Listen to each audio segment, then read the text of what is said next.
ini adalah proyeksi dan realisasi bauran energi pembangkit tenaga listrik dari tahun 2017 sampai 2025. Yang pertama itu Undang-Undang EBT itu akan selesai. Jadi sebenarnya pertanyaannya yang untuk masalah Perpres tadi sepertinya tidak perlu. Kenapa? Karena UU EBT itu akan selesai.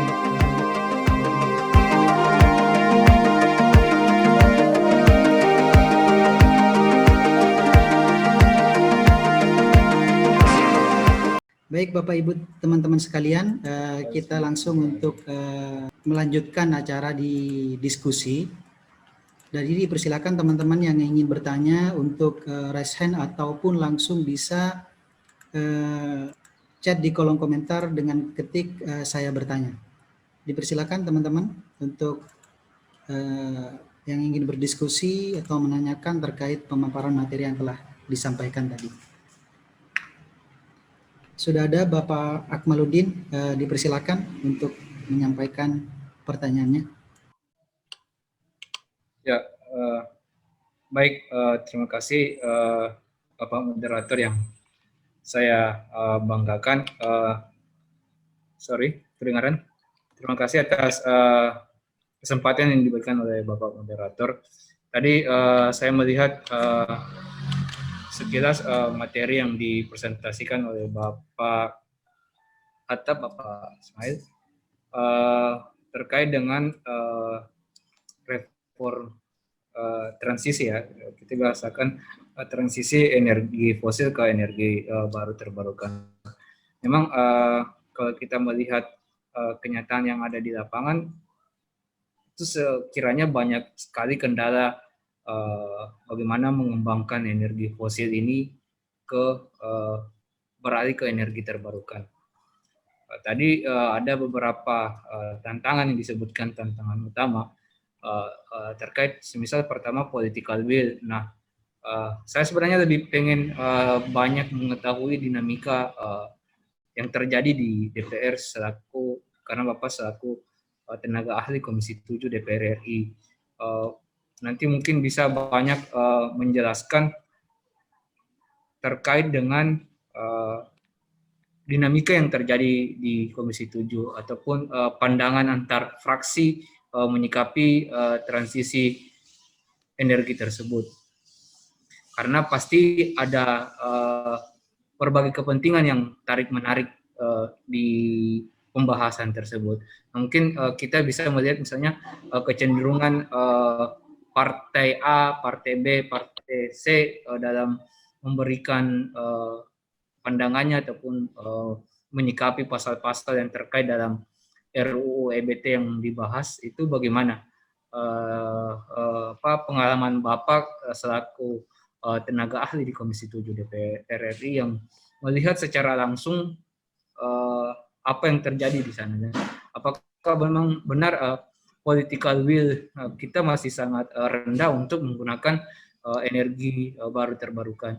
Karena ini penting mengingat bahwa itu berasal dari para wakil rakyat yang menyusun kebijakan tersebut. Ada Pak Ismet Jafar juga, salam hormat buat Pak Ismet. Nanti mungkin bisa berdiskusi selaku tenaga ahli senior di Komisi 7 DPR RI, mungkin bisa banyak berdiskusi. Mungkin saya kembalikan kepada Bapak Moderator. Terima kasih. Assalamualaikum warahmatullahi wabarakatuh. Waalaikumsalam warahmatullahi wabarakatuh. Terima kasih Mas Akmal atas pertanyaannya, luar biasa sekali mengenai political will di DPR RI, khususnya di Komisi 7. Untuk pertanyaan Mas Akmal, dipersilakan untuk Pak Hatta untuk menjawab dari pertanyaan Mas Akmal tadi. Terima kasih Mas Akmal atas pertanyaannya, pertanyaan yang luar biasa ini. Nah, mungkin ini sedikit informasi aja ya. Jadi sebenarnya kita di Komisi 7 DPR RI ini sedang mempersiapkan yang namanya RUU EBT. RUU EBT ini merupakan salah satu RUU prioritas Prolegnas 2021 DPR RI dan diharapkan, ditargetkan pada tahun ini bisa selesai seperti itu. Untuk progresnya sendiri, itu naskah akademik dan draft RUU EBT sudah di PUU atau Pusat Perancangan Undang-Undang BKD DPR RI. Dan pada tanggal, kalau tidak salah sekitar tanggal 26 Januari kemarin 2021. Jadi kita melangkah bergerak untuk mendukung pemerintah dalam mengejar target 23% tahun 2025. Kemudian untuk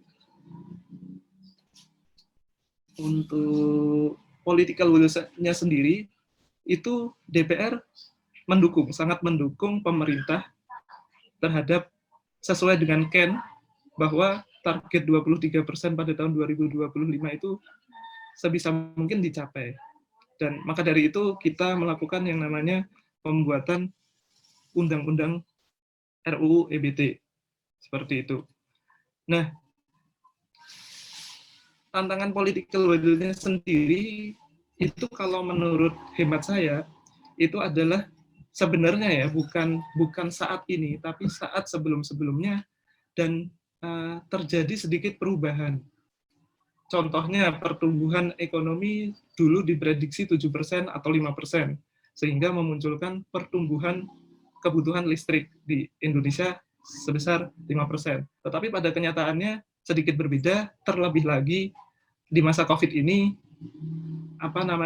permintaan listrik itu berkurang seperti itu.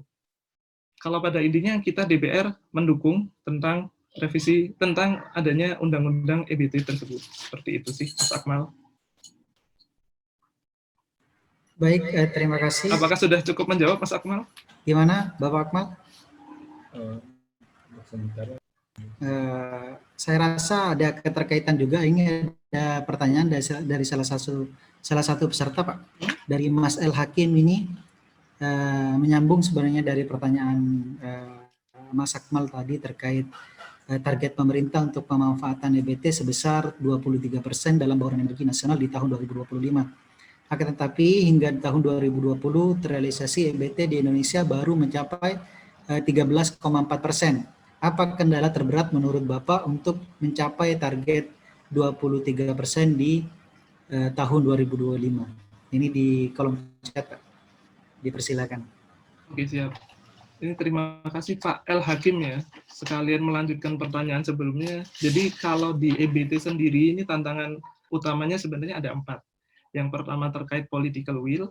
Yang dimaksud political will di sini adalah belum adanya kebijakan atau regulasi yang mendukung pengembangan EBT di Indonesia. Seperti belum adanya insentif, kemudian belum adanya feed-in tarif terhadap sumber daya EBT. Di sisi lain, pembangkit-pembangkit yang menggunakan energi lain seperti batu bara dan yang lain itu malah disubsidi. Sehingga perlu adanya political will yang baik dan mudah-mudahan ini dimulai dengan adanya undang-undang EBT pada tahun ini bisa memunculkan iklim investasi EBT di Indonesia yang lebih baik lagi, seperti itu. Yang kedua adalah yang namanya dominasi pasar. Jadi bisa kita lihat bahwa saat ini dominasi pasar di Indonesia itu segmentasinya adalah batu bara. Kenapa? Karena murah dan melimpah. Maka dari itu butuh tantangan untuk membuat dominasi pasar ini tidak hanya di batu bara saja.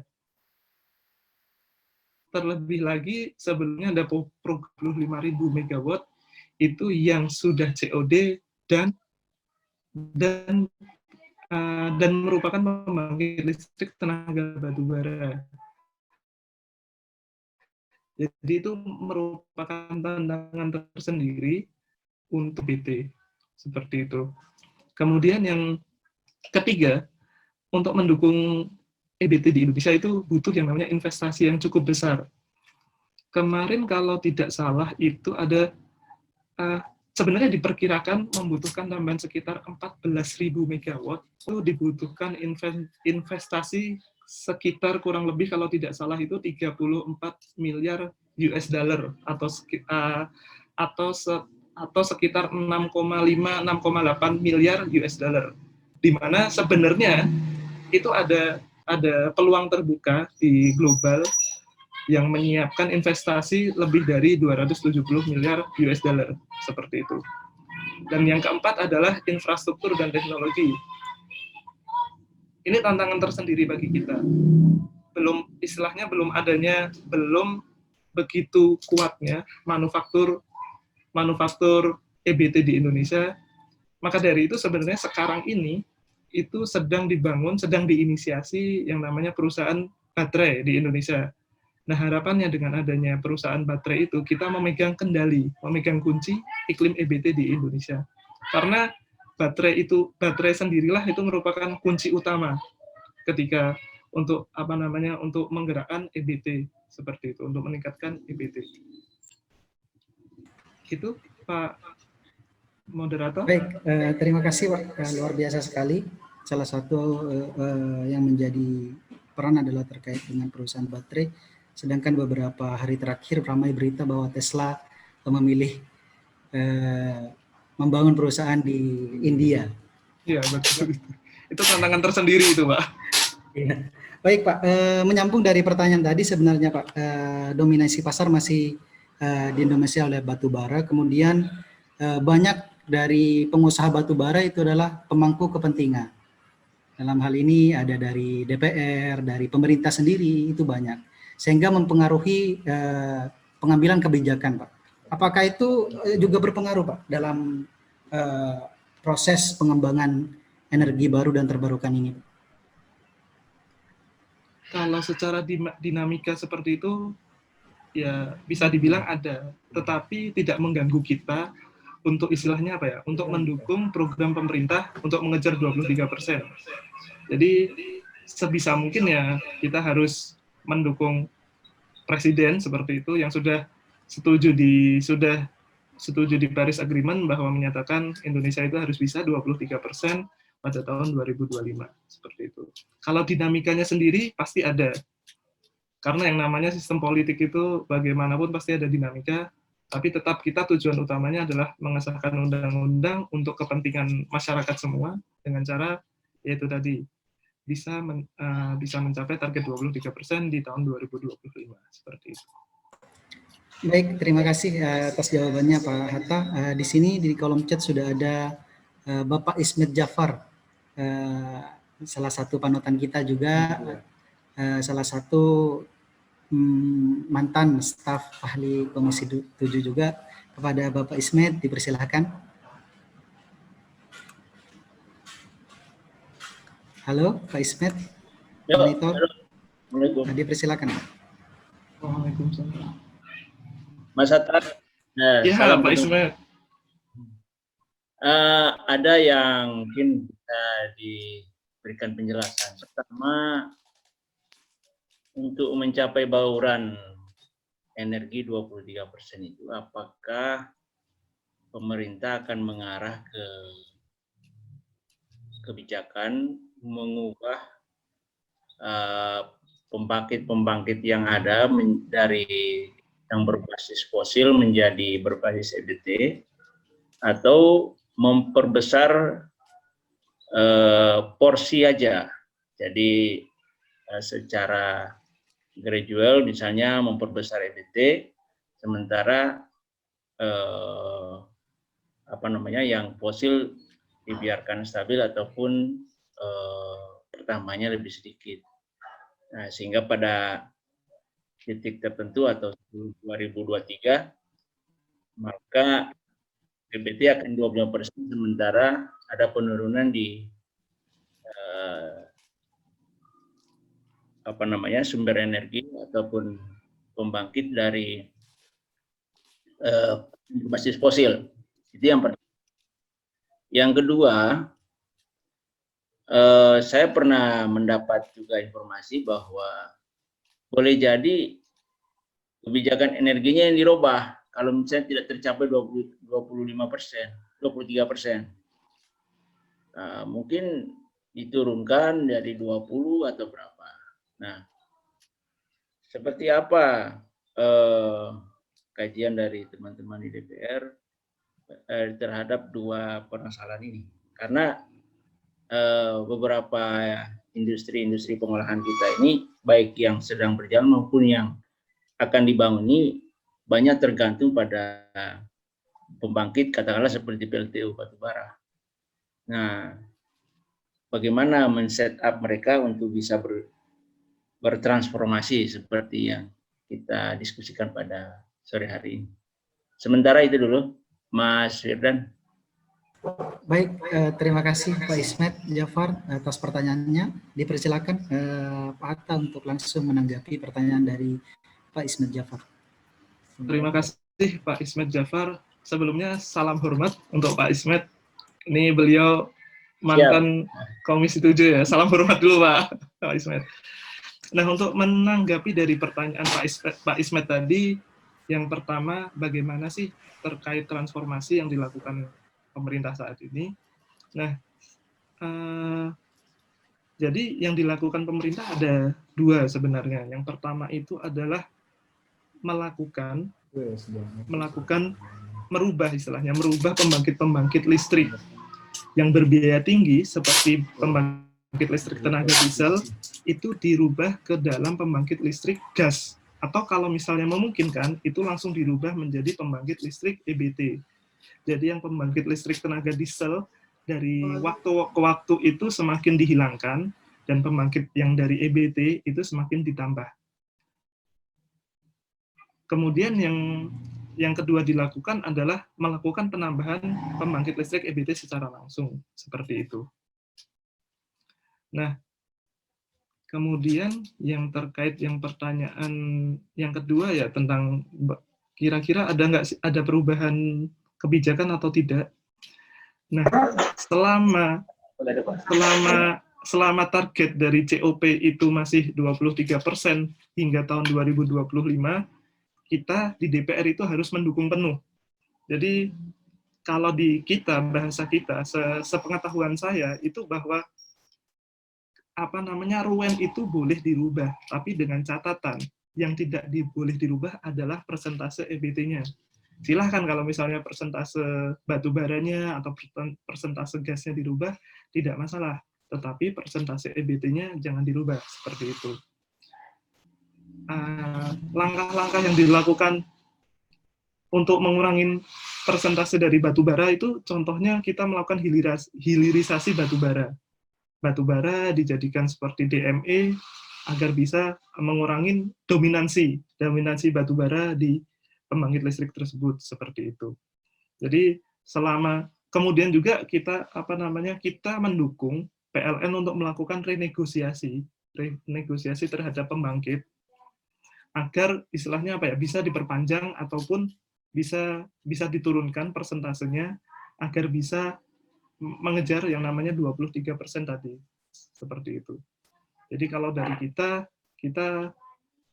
kita berharap tidak ada perubahan kebijakan RUEN, toh kalaupun ada yang berubah hanya persentase dari batubara ataupun dari gas ataupun dari yang lain. EBT tetap 23% di tahun 2025. Ini tantangan bagi kita semua sebenarnya. Itu Pak Ismet. Baik, terima kasih. Apa ada tanggapan? Tambahan sedikit ya. Jadi gini, beberapa analisis yang dikemukakan oleh para pelaku terutama ya. Kalau kita mengandalkan EBT dengan misalnya katakanlah yang fotovoltaik ya gitu ya. Nampaknya untuk bisa mengejar 23% itu akan masih berat.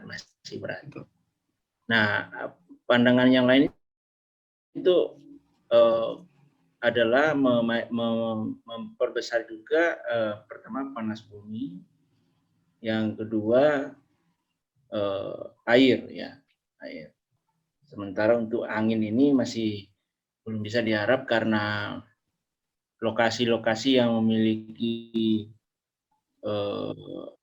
konsistensi kecepatan angin seperti yang ada di dua pembangkit yang sudah jadi ini di Sulawesi ini masih rentan atau masih sulit untuk dimonetisasi mungkin bahasanya gitu ya.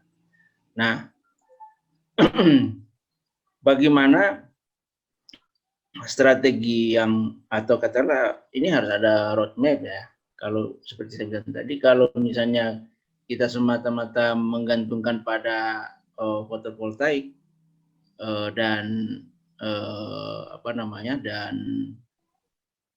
Bayu atau yang lain ini, yang sementara ini akan sulit untuk kita mengejar presentasi itu. Gimana komentar Mas Hatta? Dipersilakan Pak Hatta untuk langsung menanggapi dari tanggapan Pak Ismet barusan. Ya, Pak Ismet, benar sekali yang disampaikan sama Pak Ismet, bahwasannya cukup berat untuk mengejar ketertinggalan seperti itu, 23% di tahun 2025. Terlebih lagi sebenarnya pada tahun ini hingga tahun 2024, itu pembangkit listrik batu bara, itu tingkat kapasitasnya semakin tinggi, karena sudah mulai COD dari program 35.000 MW sebelumnya. Itu merupakan tantangan yang cukup besar sih dari kita semua. Tapi sebenarnya kalau kita lihat, kalau kita challenge Indonesia, itu sebenarnya masih sangat memungkinkan. Untuk yang bau ini agak susah, tetapi kalau dengan dukungan internasional itu sangat memungkinkan. Kenapa? Karena ada peluang dari internasional itu untuk proyek EBT yang tersedia itu 270 miliar US dollar. Sedangkan yang sebenarnya dibutuhkan di Indonesia itu hanya sekitar 30 sampai 40 miliar US dollar. Sehingga kalau kita benar-benar kita challenge, itu masih ada kemungkinan untuk mengejar ketertinggalan itu. Memang agak berat sih ketika kita ingin menaikkan EBT, porsi batu bara juga naik. Tetapi masih ada kemungkinan dengan bantuan internasional seperti itu. Nah, Hatta, ini kan sudah 2021, praktis 5 tahun, ya katakanlah tahun ini nggak usah dihitung lah, katakanlah untuk perencanaan dan sebagainya. Nah, sejauh ini saya belum mendapatkan data ataupun penjelasan dari pemerintah. 2021 itu berapa persen akan diambil atau akan dicicil lah, katakan itu. 2022 berapa, 2023 berapa. Dan ini terkait dengan investasinya. Nah, ini sejauh ini saya belum melihatnya. Apakah sudah ada di Bappenas juga, saya belum lihat. Tapi kalau melihat angka-angka yang sekarang ini yang sedang berjalan sih,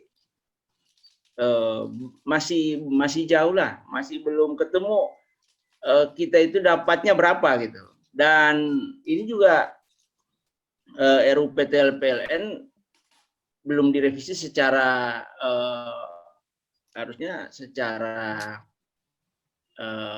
kalau bahasa sekarang ini radikal lah gitu ya, harus disesuaikan benar-benar dengan pencapaian itu.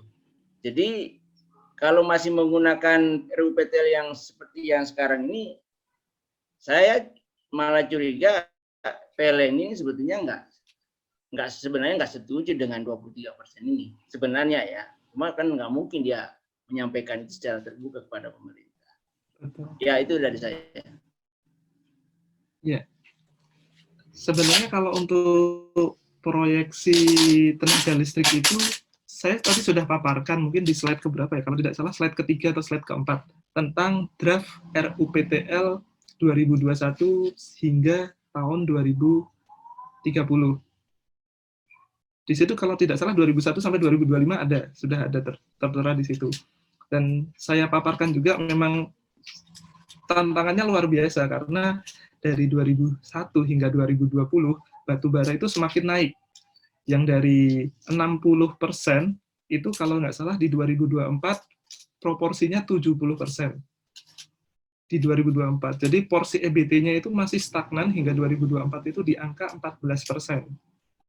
Baru di 2024 ke hingga 2025 itu pemerintah bekerja keras hingga bisa mendapatkan EBT di 23% seperti itu. Sebenarnya saya juga setuju dengan Pak Ismet bahwa kita harus membuat kurva yang ekstrim ya begitu ya tentang RUPTL yang gimana sih biar bisa benar-benar terrealisasi, karena kan tantangannya cukup luas sekali ya untuk meningkatkan EBT itu saya setuju.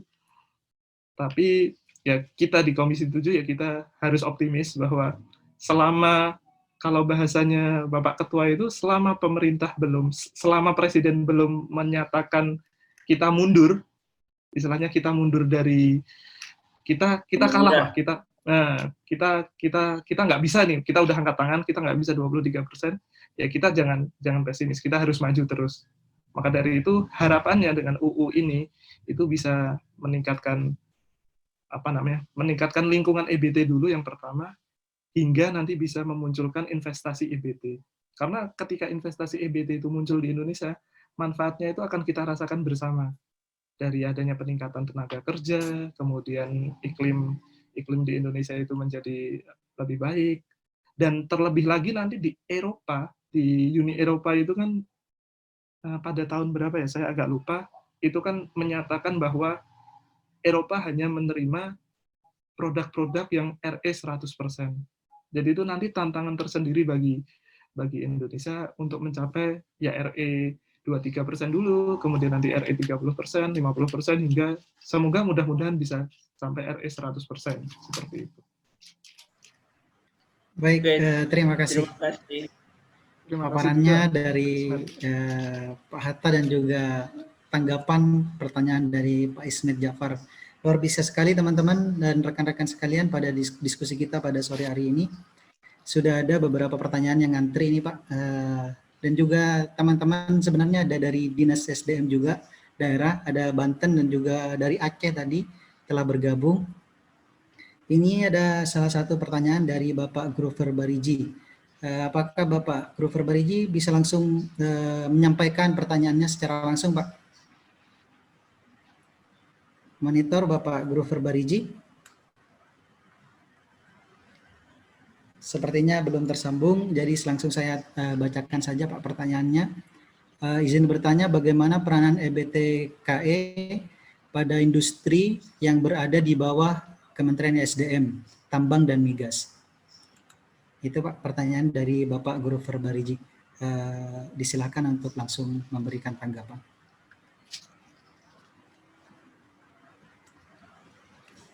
Ya, terima kasih Pak Grover Bariji atas pertanyaannya ya. Bagaimana peranan EBTKE pada industri yang berada di bawah KESDM sendiri?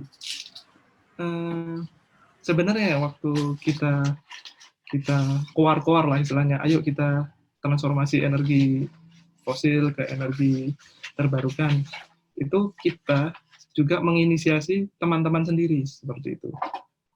Jadi teman-teman sendiri sudah menggunakan yang namanya pembangkit listrik tenaga surya sendiri. Kemudian di gedung ESDM sendiri pun juga sudah dipasang namanya panel surya. Dan kita juga menghimbau kepada mitra, khususnya kalau di sini kita PLN dan Pertamina, karena mereka memegang peranan yang penting di energi di Indonesia, itu kita selalu mendukung, istilahnya selalu menghimbau untuk ayolah kita kita tingkatkan EBT di Indonesia seperti itu. Mungkin itu. Baik, terima kasih Pak atas tanggapannya. Selanjutnya ada pertanyaan dari Bapak Haji Darwanto. Pada Bapak Haji Darwanto dari Dinas SDM Provinsi Banten ini Pak. Dipersilakan untuk menyampaikan pertanyaan secara langsung Pak.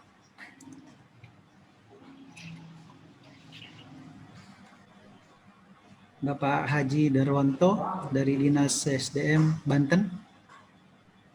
Dipersilakan untuk langsung menyampaikan pertanyaannya.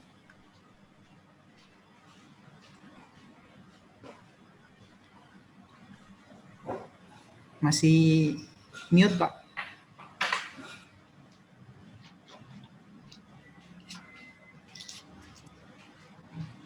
Oke. Mungkin langsung saya bacakan aja Pak ya, terkait pertanyaannya dari Bapak Haji Darwanto dari Dinas SDM Banten.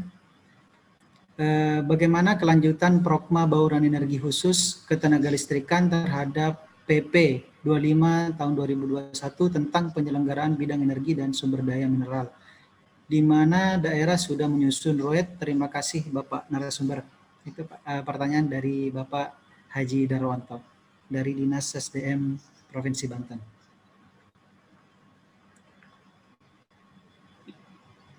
Oke, Oke, terima kasih Pak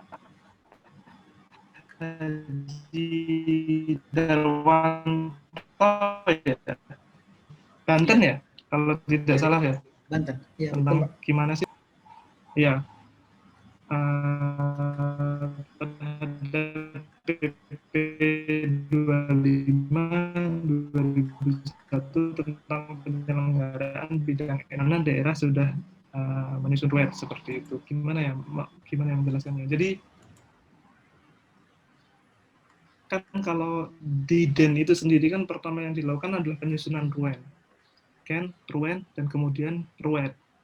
Nah, ini nanti akan ada sedikit perbedaan sih. Jadi ketika undang-undang EBT itu diterapkan, nanti kemungkinan akan ada yang namanya sedikit konfigurasi ulang seperti itu. Mungkin seperti itu sih sepertinya. Baik, terima kasih Pak atas tanggapannya. Selanjutnya sudah ada teman-teman yang akan bertanya. Salah satunya ada Mbak Puja KPA. Dipersilakan Mbak Puja KPA untuk menyampaikan pertanyaannya. Halo. Ya, dipersilakan Mbak. Baik, terima kasih Pak Moderator atas kesempatannya. Selamat sore Pak Hatta. Sore Mbak Puja. Iya, saya dengar Pak Hatta ini kan pernah melakukan studi di Jepang ya Pak ya. Nah, apa sih Pak perbedaan pengelolaan di EBT di Jepang dengan di Indonesia ini, baik dari segi resource-nya itu bagaimana, pengelolaannya atau bahkan pengaturannya itu seperti apa. Kira-kira nih Pak ya, apa yang perlu kita contoh dari Jepang? Kan kita kan mengenal strategi ATM, amati tiru modifikasi begitu Pak. Lalu selanjutnya saya ingin tahu gimana sih tanggapan Bapak terkait transformasi energi fosil ke EBT ya Pak ya. Sementara kan kita sendiri masih belum memiliki regulasi terkait EBT itu sendiri. Bagaimana kita mau berbicara terkait elektrifikasi, bagaimana kita mau berbicara terkait investor kalau di negara kita sendiri ini masih belum ada kepastian hukum terkait EBT itu sendiri. Seperti itu Pak, terima kasih. Baik, terima kasih Mbak Puja pertanyaannya. Dipersilakan langsung untuk ditanggapi oleh Bapak Atta. Oke, terima kasih tadi Mbak Puja ya, Mbak Puja KPA ya, atas pertanyaannya. Iya benar sekali, jadi saya waktu itu tahun 2015 kalau tidak salah, selama 2 tahun saya tinggal di Jepang, dan pertama yang kalau saya lihat itu adalah yang perbedaan yang paling signifikan itu adalah perbedaan lingkungan, perbedaan kesiapan lingkungan. Kalau di Jepang itu hampir mayoritas itu sudah aware, sudah concern terhadap pentingnya energi ramah lingkungan seperti itu. Jadi di rumah-rumah di sana itu juga sudah dipasang yang namanya sel surya, sehingga mendukung negara Jepang untuk menyediakan energi melalui renewable energy. Sedangkan di Indonesia, ya mohon maaf, itu kita sebenarnya masih sedikit belum siap, belum concern dan belum aware terhadap yang namanya green energy seperti itu. Kalau di Jepang sendiri itu mereka concern sekali, khususnya terhadap yang namanya sel surya. Mereka selalu melakukan riset, dan yang perlu kita tiru itu adalah yang namanya triple helix. Jadi di Jepang sendiri itu triple helix di sana sudah jalan. Jadi adanya kerjasama antara pemerintah, kemudian dari pihak akademisi dan pihak industri. Itu di sana sangat lingkungannya itu sangat mendukung. Jadi misalnya ketika waktu kita riset, kita ada masalah dari mana? Dari pemerintah. Kita gali masalahnya apa. Dan kemudian ketika kita sudah melakukan analisis dan sudah melakukan kajian, oh ini bisa dengan teknologi ini. Kita langsung menghubungi industri seperti itu. Dan industri itu mendukung, walaupun istilahnya masih prototipe. Nah, triple helix ini kalau misalnya bisa ditiru di Indonesia itu akan sangat bagus seperti itu. Karena kadang banyak ide-ide bagus, ide-ide brilian itu muncul dari akademisi. Tetapi akademisi tidak ide-ide tersebut tiba-tiba hilang karena mungkin tidak sesuai dengan lapangan atau tidak sesuai dengan kondisi masyarakat sekitar atau tidak sesuai dengan kemampuan industri. Nah, maka dari itu pihak pemerintah dan pihak industri itu harus sama-sama bekerja sama dalam mendukung pengembangan EBT tersebut. Dan kemudian yang kedua tadi pertanyaannya belum adanya regulasi ya terkait EBT di Indonesia. Nah, memang tantangannya hingga saat ini, hingga sekarang ini regulasi terkait EBT di Indonesia itu masih dibilang apa ya istilahnya, masih dibilang minim seperti itu. Maka dari itu mulai dari akhir tahun kemarin kita melakukan penyusunan RUU EBT. Dan harapannya dengan adanya EBT ini, iklim investasi EBT di Indonesia itu bisa tumbuh, bisa muncul perlahan-lahan seperti itu. Karena sebelum-sebelumnya hingga tahun ini regulasi itu masih berada di energi fosil. Di EBT masih belum begitu tersentuh. Maka dari itu ya mudah-mudahan tahun ini bisa selesai dan bisa memunculkan investasi di Indonesia, investasi EBT di Indonesia seperti itu. Baik, terima kasih Pak Hatta atas jawabannya yang luar biasa sekali. Apakah ada tanggapan dari Mbak Puja? Sedikit kan ya, dipersilakan. RUU EBT ini menjadi tantangan ya Pak ya. Setahu saya kalau nggak salah ini RUU EBT sudah menjadi prolegnas sejak periode lalu. Nah, yang ingin saya tanyakan ini kira-kira kendala dalam proses penyusunan ini ada di mana ya Pak ya? Soalnya kan setahu saya sebagai orang awam nih Pak, ketika melihat Undang-Undang Cipta Kerja disahkan dengan begitu cepat, padahal juga melibatkan banyak stakeholder dan ribuan pasal. Sementara untuk Undang-Undang EBT ini kenapa kok lama sekali? Kira-kira hambatannya atau kendalanya itu ada di mana Pak? Terima kasih. Oke, saya langsung jawab aja ya, Mbak Puja. Nah, sebenarnya saat ini kita tuh sedang menyusun yang namanya RUU EBT. Kita itu lama bukan karena istilahnya bukan hanya terkendala. Jadi kalau kita menyusun RUU EBT itu ada rangkaiannya. Dan kita untuk menyusun RUU EBT ini kita melakukan banyak audiensi dan diskusi terbuka. Mungkin nanti bisa dicek di TV Parlemen atau apapun itu, kita sering melakukan yang namanya RDPU. RDPU terhadap stakeholder kelistrikan di Indonesia. Misalnya contohnya kita panggil Pertamina punya masukan apa terhadap RUU EBT, kemudian PLN. Kita juga memanggil perguruan tinggi, banyak sekali, ada UGM, PSE UGM, kemudian ada ITB, ada UI. Kemudian belum lama ini sekitar kapan? 3 minggu yang lalu atau 1 bulan yang lalu, kita juga melakukan audiensi langsung ke kampus.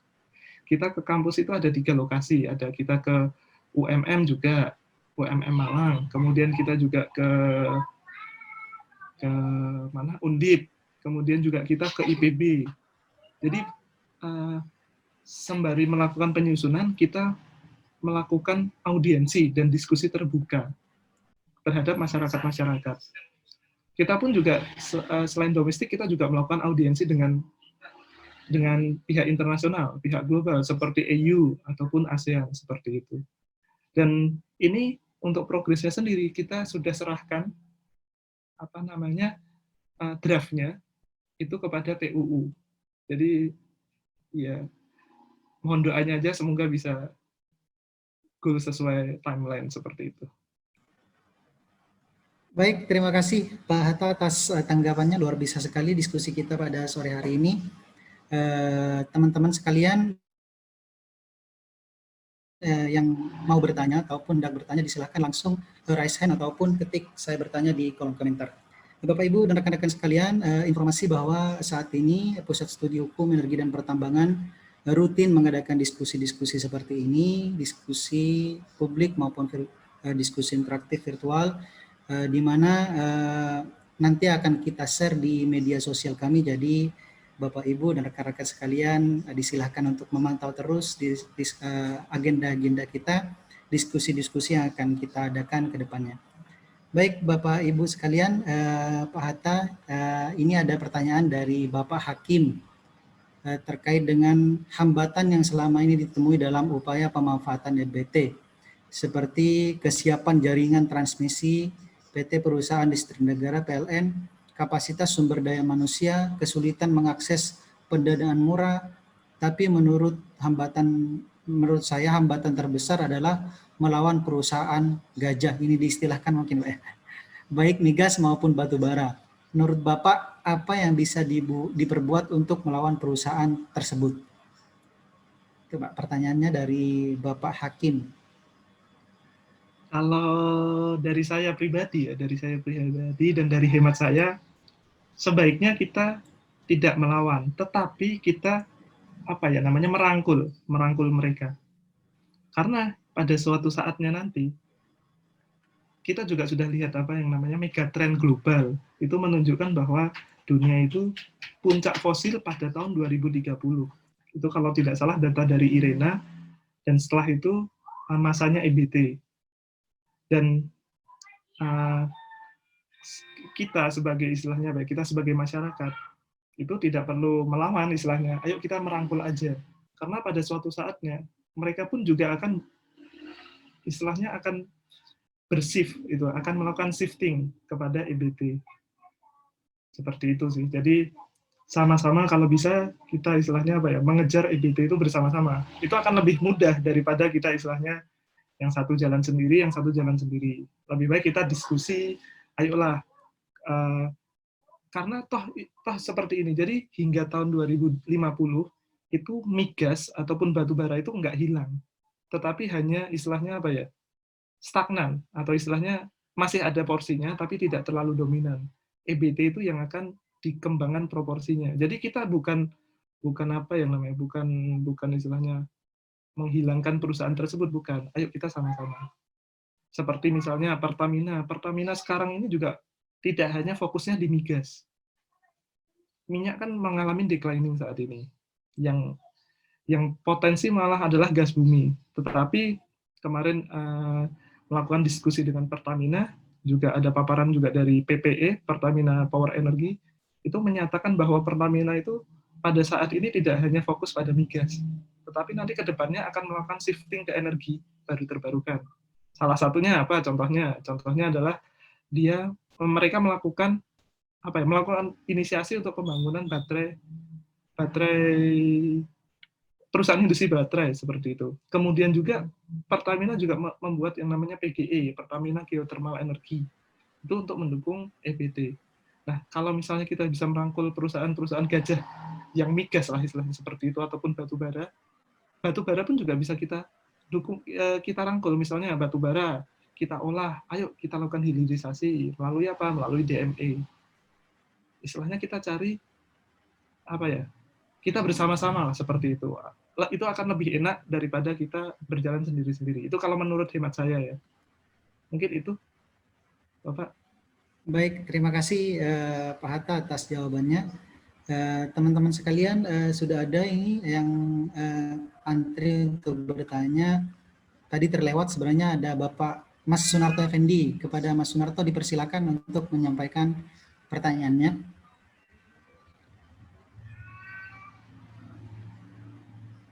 Halo, Mas Sunarto, apa bisa dimonitor?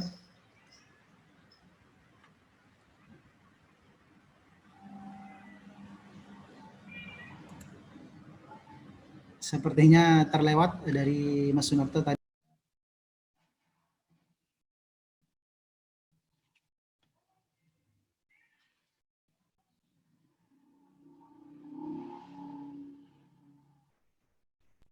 Cek, Mas masih mute tadi. Oh, mohon maaf. Baik, selanjutnya ada dari Mas Robert. Kepada Mas Robert dipersilakan untuk menyampaikan pertanyaannya.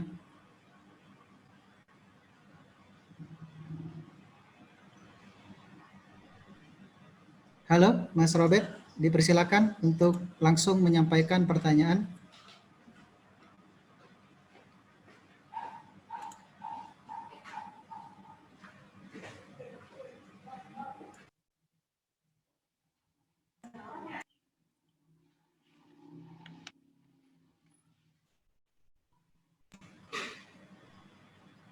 Halo, apakah bisa dimonitor?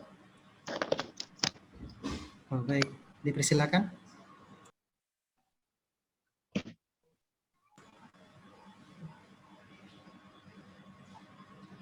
Halo, Pak. Ya, dipersilakan untuk langsung menyampaikan pertanyaannya, Mas Robert. Ya, mohon maaf soalnya itu apa sinyalnya jelek. Oh, baik, terima kasih. Masih mute, Pak.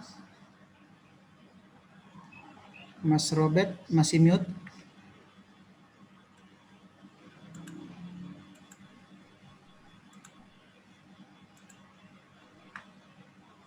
Ya, halo. Ya. Udah dengar sama moderator ya? Baik. Mungkin langsung aja pertanyaan saya. Jadi gini, apa sih manfaat transformasi energi dari energi fosil ke energi terbarukan saat ini? Nah, kemudian hambatan apa yang dialami oleh pemerintah saat ini? Apakah sudah disosialisasikan kepada masyarakat luas atau mungkin sudah dipublikasikan dengan baik kepada masyarakat ini? Kemudian tanggapan masyarakat saat ini seperti apa?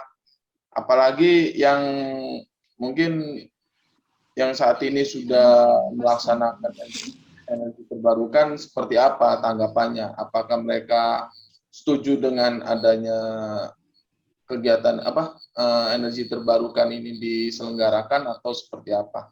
Mungkin cukup itu aja Pak Moderator. Terima kasih. Baik, terima kasih Mas Robert atas pertanyaannya. Mungkin langsung bisa ditanggapi oleh Pak Hatta. Dipersilakan. Pertanyaan yang pertama apa ya? Saya sedikit agak tidak terkait manfaat transformasi ya. Nah, sebenarnya manfaat dari EBT sendiri itu sangat luar biasa banyak. Ketika kita bisa menerapkan yang namanya EBT, yang paling pertama yang akan kita rasakan itu lingkungan akan menjadi bersih. Jadi kita akan bisa membuat yang namanya green environment, seperti itu. Nah, yang kedua, nanti kalau sekarang kita masih belum bisa merasakan ya, tapi nanti itu masyarakat internasional itu akan istilahnya apa ya? Akan menyetujui yang namanya renewable energy digunakan sebagai pembangkit listrik. Dan itu dilakukan sama Eropa pada tahun, saya agak lupa tahunnya berapa, pada tahun berapa itu produk yang diterima Eropa itu wajib menggunakan RE 100%. Misalnya nih, saya punya perusahaan, apa ya contohnya, perusahaan handphone. Ketika saya punya perusahaan handphone, tetapi energi saya bukan dari energi terbarukan, itu mereka tidak mau menerima. Jadi kita nanti harus punya yang namanya sertifikat RE 100%. Dan pada saat ini, banyak sekali perusahaan yang sudah mengajukan RE 100%. Mungkin bisa di-search di Google ya, nanti kalau saya sebutkan di sini nanti malah promosi gitu kan. Jadi banyak sekali, udah ada perusahaan multinasional, ada pun juga perusahaan domestik seperti itu.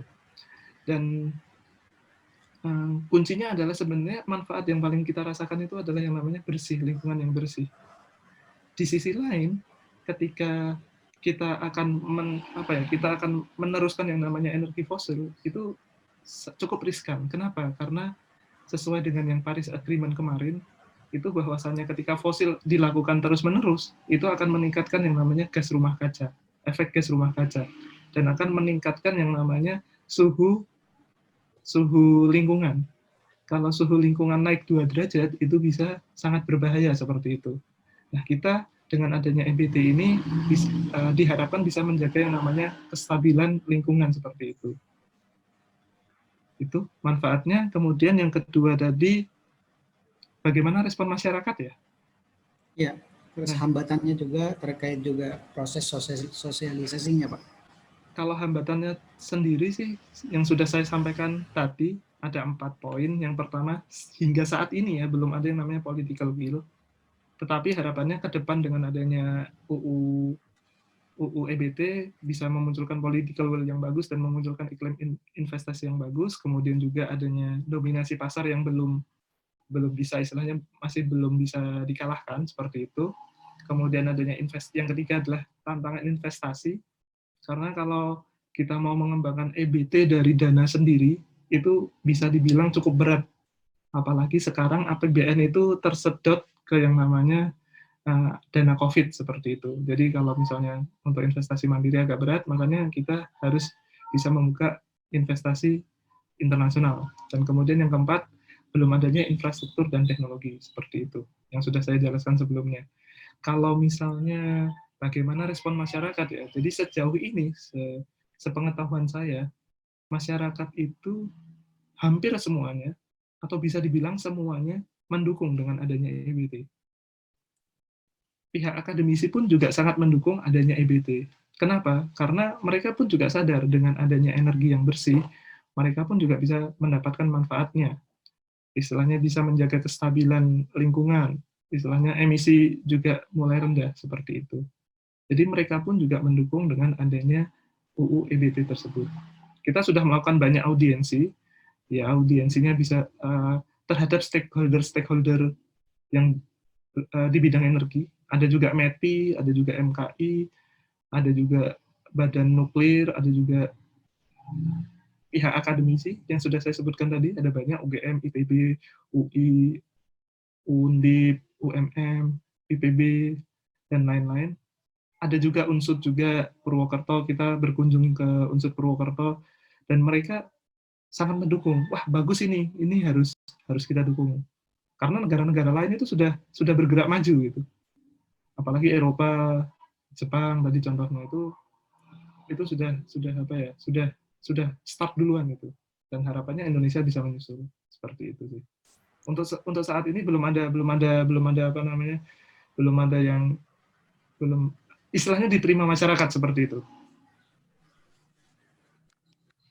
Baik, Pak Hatta, jawaban yang luar biasa dari pertanyaan teman-teman tadi. Kemudian Pak, ini terkait dengan pengembangan EBT, sebagaimana kita ketahui bahwa Indonesia ini merupakan negara yang amat luas dengan berbagai macam atau banyaknya pulau-pulau.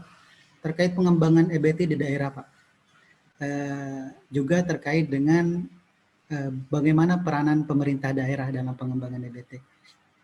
Kalau kita melihat di Undang-Undang 3 tahun 2020 terkait Minerba, peran dan kewenangan daerah itu dikebiri istilahnya, dan beralih bentuk menjadi sentralisasi. Apakah kemungkinan hal tersebut dapat terjadi dalam RUU EBT ini, Pak? Dan bagaimana potensi peran daerah terhadap pengembangan EBT ini ke depannya? Menurut Pak Hatta seperti apa, Pak, ke depan terkait pengembangan EBT khususnya dalam perannya pemerintah daerah? Terima kasih Pak Moderator atas pertanyaannya, ini luar biasa ini, bagaimana peran daerah terhadap EBT di Indonesia. Nah, sebenarnya peran daerah itu sangat penting. Jadi kita kemarin itu kita kunjungan ke NTT. Kita melihat sendiri yang namanya pembangkit listrik tenaga surya. Kalau namanya itu PLTS Oil Kuah di daerah Kupang sana. Dan kita memberikan informasi dari Komisi 7 memberikan informasi kepada pemerintah daerah bahwa peran pemerintah daerah itu sangatlah besar gitu. Kenapa? Karena mereka yang istilahnya punya lahan dan mereka yang punya resource seperti itu. Jadi kita melibatkan pemerintah daerah untuk ayolah kita bangun EBT bersama-sama. Dan nanti harapannya sebenarnya nanti ada grid dari Jawa ke paling tidak ke daerah NTT kalau memungkinkan, ya untuk apa? Untuk menyuplai energi terbarukan dari pulau-pulau ke pusat seperti itu. Dan ini juga Australia itu baru minta izin ke Indonesia bahwa mereka mau membuat kabel bawah tanah, kabel bawah laut untuk menyuplai ke Singapura. Karena Singapura membutuhkan listrik yang bersih seperti itu. Nah, harapannya Indonesia juga bisa membuat grid, jadi dari pulau-pulau, dari daerah-daerah, yang istilahnya kalau kita bilang itu yang punya resource itu hanya malah di daerah. Air itu malah berada di daerah Kaltara, itu kan tempatnya cukup susah dijangkau. Kemudian kalau misalnya surya itu ada di NTT, NTB, dan lain-lain. Kemudian apalagi ya kalau PLT angin itu juga malah berada di daerah. Kota itu malah apa ya, bisa dibilang minim resource. Kota hanya bisa untuk rooftop saja. Kalau untuk energi EBT lainnya tidak ada. Jadi malah kita meminta pemerintah daerah itu untuk aktif. Ayo kalau misalnya punya inisiasi daerah, ayo kita jalan bersama. Seperti kemarin yang dilakukan sama Gubernur NTT itu menginisiasi untuk pembangunan PLTS di NTT. Ya. Seperti itu. Baik Pak, sekali lagi ini ada tanggapan sebenarnya Pak. Menarik sekali diskusi ini karena EBT ini merupakan sumber energi yang mungkin akan kita manfaatkan ke depannya. Terkait dengan kewenangan daerah lagi seandainya ini mengantisipasi seandainya RUU EBT ini tidak disahkan dalam tahun ini atau dalam masa jabatan DPR untuk periode ini. Dalam pasal 15 Undang-Undang 23 tahun 2014 terkait tentang pemerintahan daerah tersebut memungkinkan menambahkan urusan bagi daerah melalui peraturan presiden atau Perpres. Menurut Bapak, apakah perlu menerbitkan Perpres untuk memperkuat kewenangan daerah untuk urusan energi baru terbarukan ini, Pak? Seandainya nanti untuk Undang-Undang EBT ini tidak dapat disahkan atau tidak dapat terselesaikan dalam periode masa jabatan DPR tahun ini. Ya, wah, pertanyaannya cukup menarik ini ya. Ya. Kalau menurut saya pribadi, yang pertama itu Undang-Undang EBT itu akan selesai. Jadi sebenarnya pertanyaannya yang untuk masalah Perpres tadi sepertinya tidak perlu. Kenapa? Karena UU EBT itu akan selesai pada tahun ini seperti itu.